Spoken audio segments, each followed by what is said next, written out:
go to the one and only Tony Dvorak, award-winning national security and border security investigative reporter for TV, radio, and the print media. Kimberly is the senior foreign policy advisor for the Committee for Responsible Foreign Policy. She is a TV correspondent, CW6 News San Diego, as well as One America News Network, and her website, the KD Report. Kimberly, how are you? I'm fine. How about yourself, Chuck? Okie dokie. Hey, by the way, happy Martin Luther King Jr. Day. Happy Martin Luther King Jr. Day. It's locked down in the district, so you can't go visit his monument today because they're completely locked down. So if you came to town to visit his monument, not going to get there. Well, and there might be smoke anyway, you know? Yep. You heard about that? Yeah, it's about 2 miles away from the Capitol, but hey, you know what? They got to make sure that Congress is safe. Well, you want an exclusive from me? It was smoke coming from the, homeless camp. Yes. And close to the Capitol. They were sending SOS signals by smoke, yes. Oh my gosh, I didn't think of it that way. What a great, I had no idea. Now I'm woke. Only me, I'll tell you. You know, we're going to talk a little bit about what's right around the corner coming up this Wednesday. Mm-hmm. And that's going to be the big inaugural, and so they're having the rehearsals and all this stuff, and they got their mighty singers lined up and all this, and 40,000 troops, I guess, or is it bigger now? I think it's about 25,000 National Guard so far. But again, this is going to be a virtual inauguration for the most part. You're not really even allowed to go into the district unless you live there, or you have to prove that you have a reason to be in the district, because they've completely shut down the district for the inaugural. Again, I think that they're worried that somebody's going to take a shot at Biden, but I mean, do they really want Kamala to be the president? I think it's ludicrous what they're doing. I think President Trump was under a lot more physical threats on him in 4 years, and I'm just like surprised that we didn't see somebody take a shot at him. So I think that it's in an effort by the Democrats here. They want to force the narrative through the mainstream media and the compliant media that Trump supporters are bad, evil people, and we have to live this way because we have Trump supporters in this world. 74 million people in this country voted for President Trump. You're trying to say that every single one of these people are extremists, and it's going to create a situation where there's going to be some sort of backlash in the near future, because you just can't continually throw these messages out there and say that these people are all bad, and even if there's a few of them are bad, then you guys are all bad. So it just for the most part, you look at this and it's just they're trying to demoralize the Republican Party altogether, and it's pretty sad. They just want this to be a single rural country and head on over to do exactly what they want to do for the whatever this country has left. I just don't understand how people are going to move forward when we only have one narrative and one perspective. There's going to be people that are deflated. And here they are, worried about something happening to Biden. And sure, there's bad news about Biden. But look at what we just went through. 98% of bad news about how bad Trump is. He's terrible. He should not even. He shouldn't even be walking on Earth. I mean, this went on. 7 days a week from the mainstream media. Yeah. And then you got the Hollywood crowd. Putting their 2 cents in. Social media taking over. All of this stuff.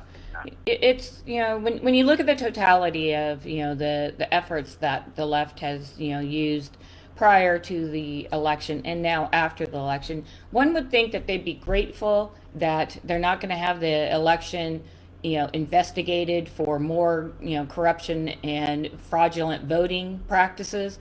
They ought to just sit there, but they don't. They feel so empowered that, we're just going to stomp these people out and crush them out like the bugs and rats that they are. That's how they're looking at it.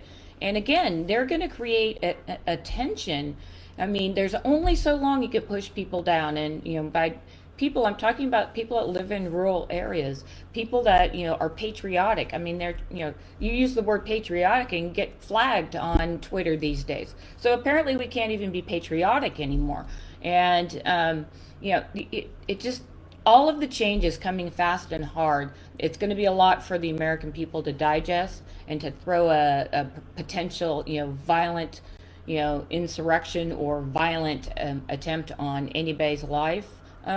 Is I think we're all sitting on pins and needles right now. The interesting photo I saw, I guess, came out last week, and it was talking about, here all these National Guard troops for Biden's inauguration. Yeah. And it said if you need, at the time it was 40,000. You say now there's only about 25,000. Yeah, the number. Yeah. Still. If you need 25,000 National Guard troops to guard you, then maybe you didn't win the popular vote. Yeah, there you go. Bingo. That's exactly what I think a lot of people out there that voted for Trump are thinking.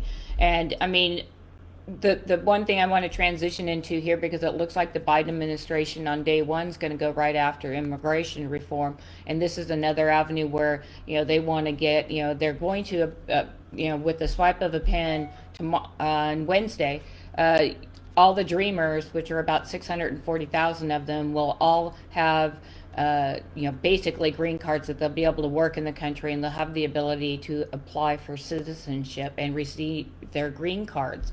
And the president Biden will be doing this with a swipe of a pen, and then the legislation that's going to come coming back, and it's still being developed, I think, but they said they're going to try to get this done in the first 100 days, and this will essentially 20 to 30 million illegal aliens will be green lighted to stay in this country. And they're using the pandemic, which you would think that you would want to protect jobs for Americans during the pandemic, but what they're going to do is issue green cards based on if they're frontline workers. So if they work at a grocery store, they work at a restaurant, or they work at a meat packing company, any of those kind of things, which the majority of the jobs that they take anyways are that, they're going to be set in line and they'll get their green cards. And then they have 5 years to wait, and then they can apply for citizenship. And then, of course, who are they going to vote for? So we're looking at, they're going to be very aggressive, where the Republicans just kind of squandered their first 2 years. And that wasn't President Trump's fault. I fault, Mitch McConnell and, the folks in the Congress that didn't get the job done here, but the wall and such. But these are issues that, now you're going to foist this, new legislation on the American people, and they're hurting a lot. Yeah, and you've got to follow the money trail when you wonder why somebody would be against the wall, and you're looking at big tech, cheap labor, and all this. In a report here that I think, you sent it to me, it's kind of interesting how some of the headlines, okay, here is, and I'm not even sure how you pronounce the name, CRN Wilder, I guess, something like that. He or she is the co-founder of the Irish Lobby for Immigration. Did you hear what I said, listeners? Yes. The Irish Lobby for Immigration says this is what the Irish community has been waiting for decades to become citizens. What? We are being overrun by Irish men and women? I had no idea. Boy. And they refer to and they also refer to Biden as the first Irish president that's going to help us out. I'm like, whoa. And Scranton, Pennsylvania. Yeah, he was there for 8 weeks? Yeah. As soon as he got out of the baby's ward, he probably walked out all by himself. Yeah. There was water everywhere. Yeah. Wow. Yeah, I mean, it just this shows the breadth of what open borders, or the promise of amnesty, and the promise of no deportations the first 100 days. Even if you're a murderer, go ahead. You're going to stay here. We're not going to send you out of the country. These are things. I mean, this is comical. I mean, that's why I sent the Irish thing. I thought it was kind of a, something to kind of lighten the mood here. But I had no idea that there were so many Irish people living here illegally. That's interesting. We'll have to go look into that a little bit more. So there's a time limit. Let's see, the league. Domingo Garcia, president of the League of United Latin American Citizens, said that Biden told the attendants that the bill would give a pathway for citizenship, as you mentioned, yep. 11 million undocumented immigrants in America with an 8-year wait as a permanent resident. Already, the way I'm telling you, no, not 8. We want 5 years. Wait a minute. Now, I don't know what it is now, 20? No, well, I mean, you get on a list. I mean, the reason why we have a lot of people in the country illegally is because the list is pretty long to get in this country. We allow, 1.5 million, people to come to this country lawfully every year. And, they want that line to be basically erased. And the reason there's a line, so there is you have to go to court, you have to, take your citizenship classes, and they have to make sure that you're a good person, you want to be an American, and all of those things. They want to throw all that stuff out the window. They want just basically, you're here, we're going to give you a pathway to the, your legal permanent status so you can work, you can earn money, you can presumably get benefits from the U.S. government if they could send out any more checks for the COVID relief. This is what this country is doing. That is a huge, huge thing for these people coming. They're getting free money. They're getting free places to stay. I mean, why wouldn't you want to come here and do that? And the Democrats know that by doing something like this and by going after this quickly and, just that it will actually crush the Republican Party, because now you'll see Texas go blue, you'll see Florida turn blue, and this is their intention all along. And they'll want to run the country like they're running California, which, as you know, is not being run very well at all. Yeah, and I saw a report, I think it was on Tucker Carlson, I'm not sure if it was that one or not, but talking to the governor of Florida, yeah, and talking about how all of these big businesses now from California, they want to come into Florida. They're saying, aren't you worried that they're going to turn Florida into a California? Nah, I don't think they'll do that. Oh, yes, they will. Yeah, I know. Yeah, you know what I need to do? All right, because let me set this up. What we're talking about on the immigration and how fast he's moving on that. Okay, bringing them in from all over the country, and Biden plans to rescind the travel ban on the Muslim countries. All right. So here's a whole bunch more coming in, and no telling. Now, what I want to do, I'm going to find out who the senior foreign policy advisor is, maybe for the Committee for Responsible Foreign Policy, and find out what the heck. Oh, wait a minute. That's you, isn't it? It is me. What are you going to do about this, senior foreign policy advisor? Well, what do you advise? Yeah. Well, I think that with the pandemic and threat of terrorism always since 9/11, President Trump, that was one of his campaign promises. He wanted to make sure that that he suspended some of these countries with their citizens coming to the country, presumably overstaying their visas and not leaving, and that certainly could happen. And I think the beef with a lot of people is that these countries are primarily Muslim countries, but it's primarily Muslims around the world that want the death of America and the death of Israel. So the Biden administration now is going to move forward and open the doors for these people to come and actually be able to participate in the lottery that the country does every year. You just throw your name in there, and if your name comes up, you win the lottery, you get to come to America. They'll get to be back in on that lottery, and with that lottery system, and very little vetting can be done from people like that. And that's why I think the Trump administration took that that extreme measure, because the vetting process really isn't all that good in Muslim countries. You just can't ask them to provide a birth certificate, and you call up the State Department over there, and hey, is this valid? And is this right? I mean, they just don't have that in these countries, so it makes it very difficult for the United States to vet any of these people. Trump took them off, said that, look, we're gonna put a hold on that for a while, and the Biden administration allegedly, we haven't seen it yet, on first day one, these people will be able to come to the country. Yeah, and then the Paris Treaty Accord, they're going to start that up again, and Yeah. friendly relations with Iran. Yeah. I'm thinking about starting a company myself. It'll kind of be on the side, and I'm going to build these wooden plates because I think we're going to be flat. Is that what they're called? Well, I guess before I start the company, I'll have to find out how to pronounce the word. Yes. We're going to take a break. When I come back, also here Biden saying, and I'm going to immediately pass a $1.9 trillion package of economic stimulus and COVID-19 relief. Yay! Lucky us. Please help me.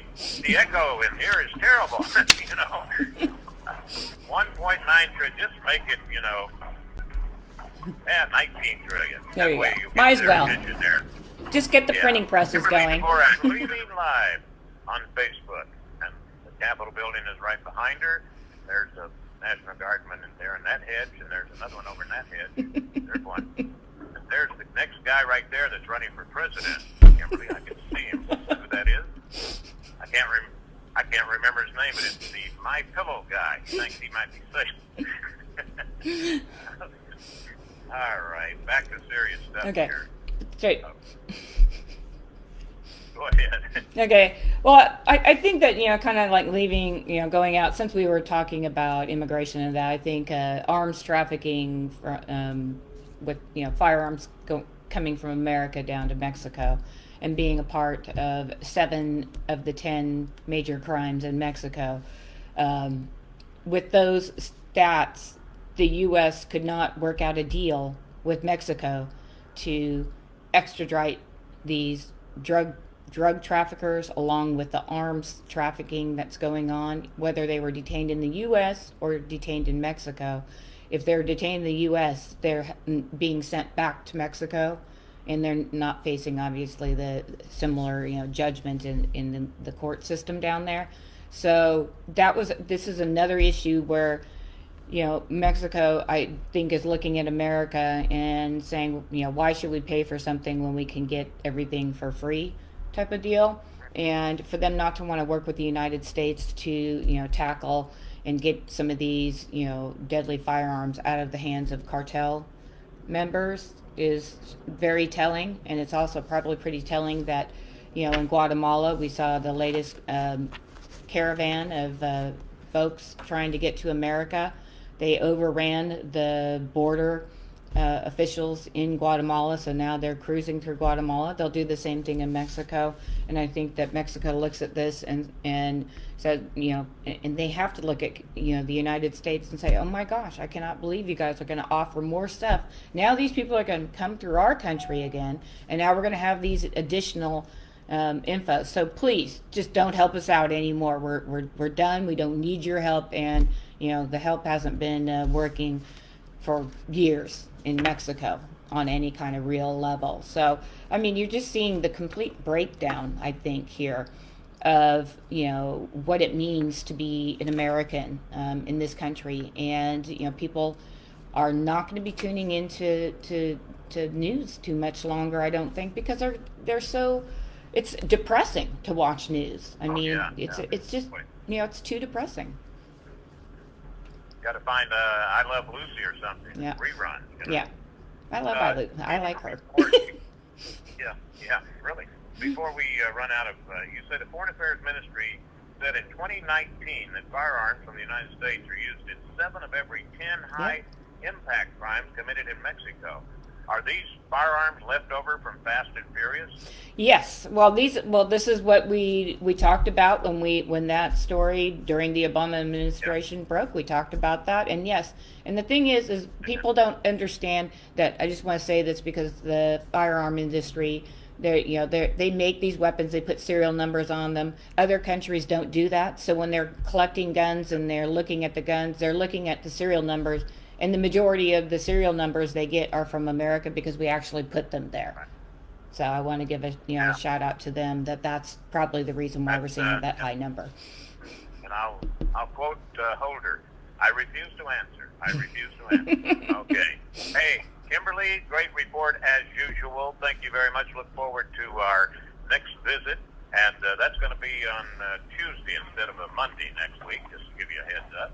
All right. Kimberly Dvorak, thekdreport.com.